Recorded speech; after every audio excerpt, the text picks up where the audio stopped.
As the world crumbles around us, more and more people are deciding to consciously uncouple from the all-conquering, bootlicking tech monoliths. So if you know what's good for you and the artists you love, apparently you have to leave Spotify. And go and live in a van in the forest and make your own music out of mushrooms and bark or something. Look, I get it. Spotify doesn't pay artists enough. We don't own anything anymore. Music seemingly has no value. Playlists are filled with AI dreck. The founder of Spotify invests in things we don't like. Art is dead. Long live art! It's all a bit much, isn't it? So there's already plenty in the against column, but how realistic is it just to up and leave Spotify like that?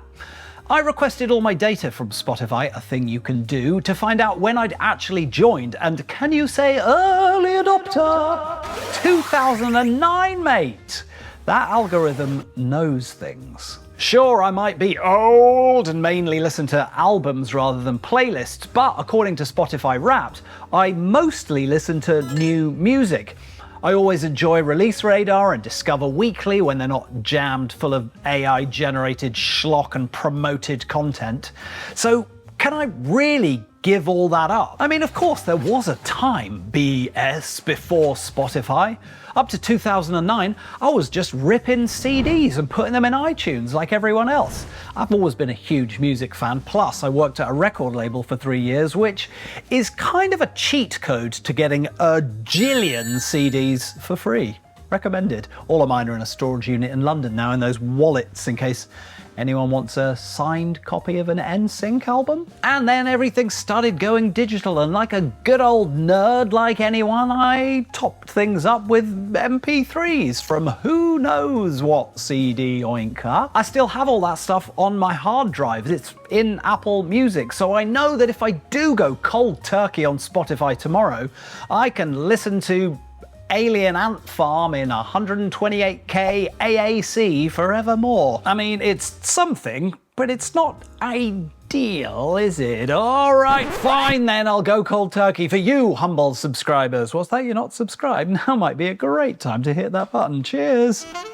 So when it comes to playing music, what are the other options? I mean, for streaming, sure, you can use Apple Music or YouTube or Amazon or whatever, but that feels less like ditching something and more like just hopping into bed with a different corporate monolith. To do this properly, I feel like we need to separate the music from the phone, from the distractions, from the algorithms, from the notifications, from the time vacuum doom scrolling.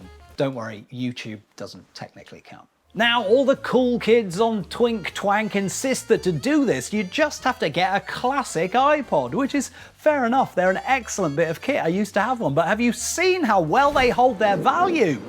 Sheesh.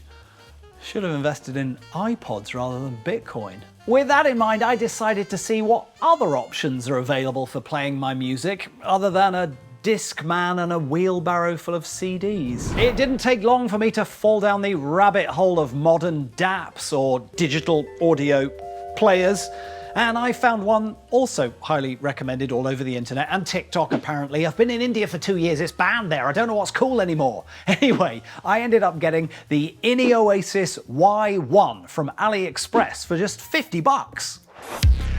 All right. Let's unbox this like a proper YouTuber.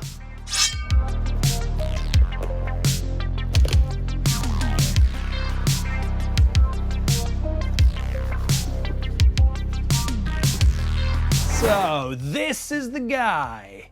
It's a fairly unapologetic copy of the iPod Nano 3rd generation, but made of plastic, a lot cheaper, and with 128 gig of built-in storage. Thank you very please. And of course, no connection, for better or worse, to the Apple ecosystem, which means loading stuff onto this little puppy is as simple as dragging and dropping via USB-C. And yes, you saw that correctly. There's also a headphone jack. Remember headphone jacks? Tell me you're an Apple sheep without telling me you're an Apple sheep. The inbuilt OS is fine in most ways. It displays the names of the songs and the album art, and you can change the themes and that sort of thing, except there is one absolute deal breaker for Zennials like me who like to listen to whole albums and not just playlists called Brat Summer Bangers or Incoherent Mumblecore SoundCloud Sadness or whatever. I'm old. When you click on Artist, it just shows you a list of all the songs by the artist rather than grouping them by album, which is frankly inexplicable and would be a complete no from me. But thank the binary lords then that A, some fellow tinkerers long ago invented software to squirt into old iPods to make them work in a cooler, more modern way, and B, that software, called Rockbox, has been made available for this little ripper. So OVS, I installed Rockbox, and if I'm being honest, it was a little fiddly involved. Homebrew and Python and the terminal window, which are basically things that normal people have no interest in using on their computers. You even need a separate piece of software to connect the device, which I think is because essentially you're sort of tinkering with the firmware at the root level, and I guess it all makes sense, but it was a little bit more than I'd anticipated.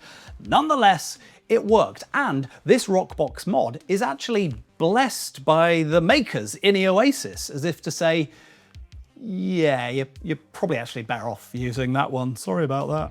So now you click Artist and you get all the albums like on every other piece of software ever. Plus, there's a million other things you can tinker with and settings and cool stuff that the native firmware doesn't supply. Worth noting, however, that Rockbox doesn't let you play videos, whereas the stock firmware does, although frankly, who is watching videos on this thing without opera binoculars? And if you do still want to watch tiny manga on the bus, you can actually reboot into the stock firmware to do that, you absolute mad lad.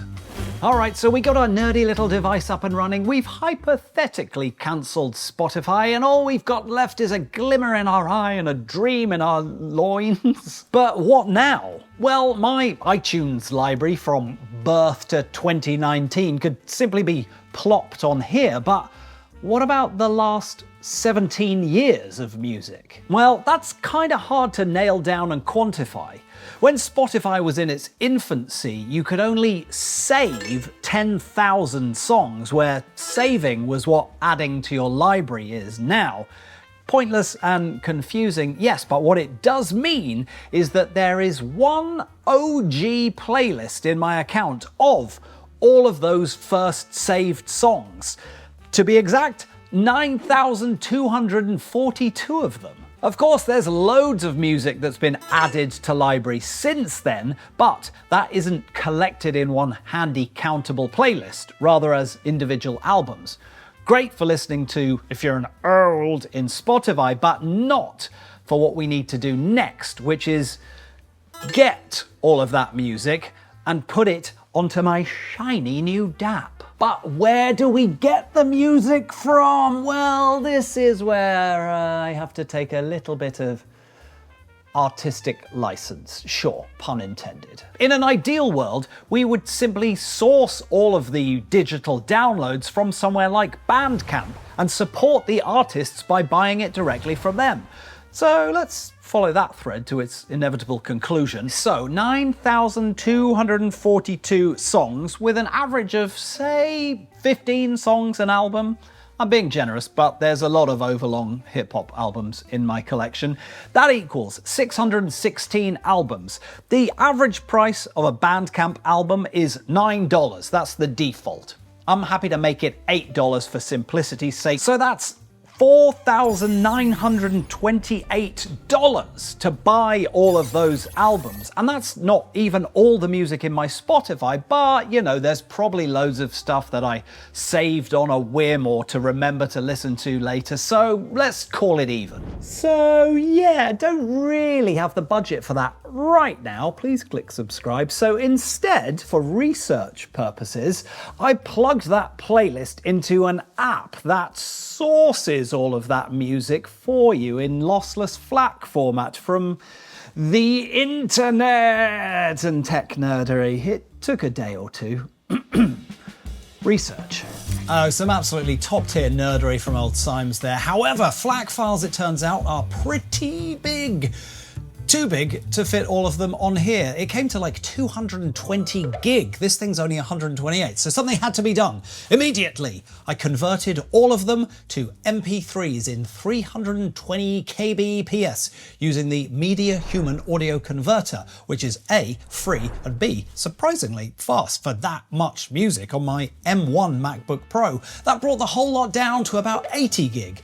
Easily squeezily-able. Easily fitting onto the 128Y1. And while real super audiophiles might complain, I think the general understanding is that the human ear, which I possess, cannot really hear the difference between lossless FLAC and 320 MP3. Plus, to add insult to injury, I will mostly be listening via Bluetooth, like a real audio Luddite.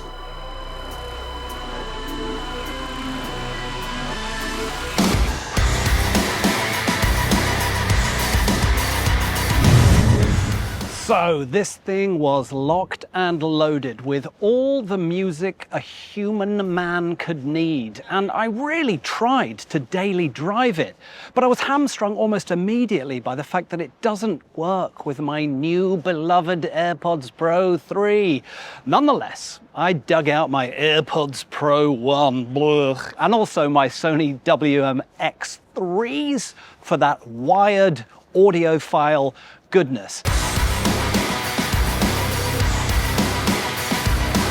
And it's kind of fine when you're stationary, like in the house, but it just didn't work for me in terms of like traveling or cycling or even just like laptopping in a coffee shop. With the AirPods Pro 1, I missed the super convenience and the noise cancelling of the AirPods Pro 3, and with the WMX3s, I missed the convenience of the Apple ecosystem. Also, whenever you want to switch between listening to music and playing something or listening to something on your phone, it's just too much friction. It's probably also worth saying you get what you pay for. It's $50 from AliExpress. It's not an Apple-made iPod. And while mine has behaved very well in all the time I've had it, there are innumerable stories on the Innioasis subreddit of people's breaking down for any number of reasons, not least of which the very cheap SD cards that are built into these things to run them. If I learned anything from GCSE business studies, it's caveat emptor. I just wish I could remember what it means. Where I have been enjoying this little nugget is here at home as a sort of tiny mobile boombox. In the bathroom, plugged into a JBL Flip while I get ready, or in the lounge connected to the Bose soundbar underneath the TV, in our very specific situation, having just moved while I was putting together innumerable pieces of IKEA furniture. It was really nice to just dig out old albums and listen to them in their entirety, uninterrupted by buzzing, bleeps, calls, notifications, or anything at all. So ultimately, for me, the Y1 is a fun, cool, neat little gadget to have around for any music fan who wants to pick up their phone less or enjoy slightly better quality audio, especially if you don't mind schlepping around town with wired headphones on like your Marty McFly. But what if you're someone like me, or indeed actually me, and still addicted to the convenience of wireless headphones, but still kind of want to be plugged into new music without having to constantly sail the high seas, Georg? Then, what are our options? Okay, let's do some hard maths, or as I like to call it, maths.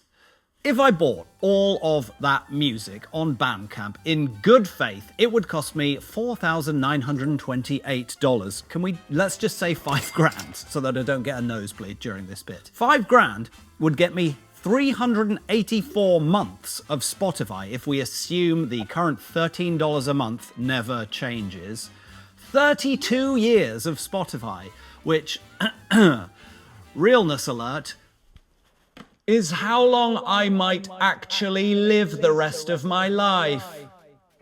And while I very much intend to be rocking out to metalcore and indie hip-hop as an octogenarian, it's not guaranteed, which makes it a pretty tough call as to whether to just bin Spotify despite everything in the against column. Now, I am not an insane person or successful enough YouTuber to be throwing $5,000 around willy-nilly, nor do I have the time or inclination to individually download 600 plus digital albums. So, is there anything else I can do? A middle ground, a compromise? Surely there must be something slightly better, whatever that means. Well, according to this still from Ben Jordan's YouTube video, very interesting, definitely worth watching, the streamer that pays the most to artists, aside from the weird outlier that is Peloton, the exercise bike for rich people, is a place called Qobuz, Qobuz, which pays 4 times as much as Spotify, and binary gods be praised once more, they have a 1-month trial, which I have been testing out for the last few weeks. Now, Qobuz's whole deal is that they're high-res, lossless audio, and to be fair, it sounds great. On my laptop desktop setup where I have an audio interface connected via USB-C for my microphones and headphones and stuff, I'm getting the full top-of-the-range lossless audio and it sounds great. But even out on the move, listening with my AirPods Pro 3, it still sounds pretty good. I mean, lossless audio piped through Bluetooth is gonna sound better than MP3 audio piped through Bluetooth, right? Like one compression versus compressed and then compression? I am not a scientist. I'll stop talking now. It sounds good. They also give you access to this online service where you sign in to Qobuz, then you sign into Spotify or your streamer of choice, and it will transfer all of your songs, albums, playlists, whatever, in a pretty seamless format, providing, of course, they're available on Qobuz. And that will sort of depend on what kind of music you listen to. But for me, I'd say it got at least 90% of it. Pretty solid. The pricing is about the same as Spotify, I would say, plus Qobuz has the option, if you want, to buy and own the music in lossless, super high-res, DRM-free format, which is great, I guess, if you want to buy it and pay the streaming costs. Hey, you do you. Also, they don't stuff fruity podcasts down your gullet every time you open the app. I just want to listen to music in one place and podcasts in the other. Am I old-fashioned? Yes. The desktop app is a little lacking, but the mobile app has stuff like radio and recommended and algorithm-based weekly and daily mixes, so I imagine they are on their way to the desktop app, or at least they better be, mate, or you're not getting me, or I'm not what? So, I don't know, for me at least, this seems like the best compromise for a fellow artiste who wants to support the creators and the artists, but also frickin' loves the nerdy, wondrous tech magic of my smartphone. Also, I realize we're not all doing this in a vacuum. I have Spotify Duo and loads of people have family plans or Apple One or whatever other bundles are thrown together. So you have to take into account other people's desires and tastes and preferences and user experience before up and shifting to a whole new service. So much of this test is completely unscientific apples to oranges stuff, and you have to remember Qobuz has like a few weeks of data on me, whereas Spotify, as we've established, has got 17 years of listening data, which means it's so much better at telling me when an artist I like releases something new or suggesting new cool artists based on stuff I've listened to over the years. So regardless of whether you transfer all your playlists and songs and albums to a new service, it's not going to have that level of granular detail that can earworm its way into your logholes so easily. I guess the question that we need to ask ourselves is, what is the goal here? To remove yourselves from the corporate cattle feed? To stop giving money to big tech that devalues art? To decide what I like and not get fed AI slop? Am I trying to make my life easier or take a stand, even if it means my life is a little bit harder? It's kind of the same argument artists face when putting their music on Spotify, or not. For some, it's kind of a necessary evil at this point. And don't get me wrong, Qobuz is a great alternative, but even that isn't some artist-owned faultless Valhalla. It's still essentially a tech company owned by a French investment group specializing in technology, entertainment, and digital culture. So while it might not be Bezos billions, it's still big business, baby. Creepy. Whew. Yeah, it's a lot to chew over, isn't it? Maybe it's time to dust off my mini disc player. Man, that thing was awesome. So what do you think? Could you give up streaming, slim down your collection and live happily ever after? Or do you, like me, need the constant drip feed of new music to feel like you're still relevant in the current media hellscape? Let me know where you're listening and what you're using in the comments below. And of course, Y1 users, sound off! If you got this far in the video, whang us a like and a sub, why don't you? And here's some links to other stuff YouTube and me think you will enjoy. Remember, be nice. I'll see you in the next one. My eyes!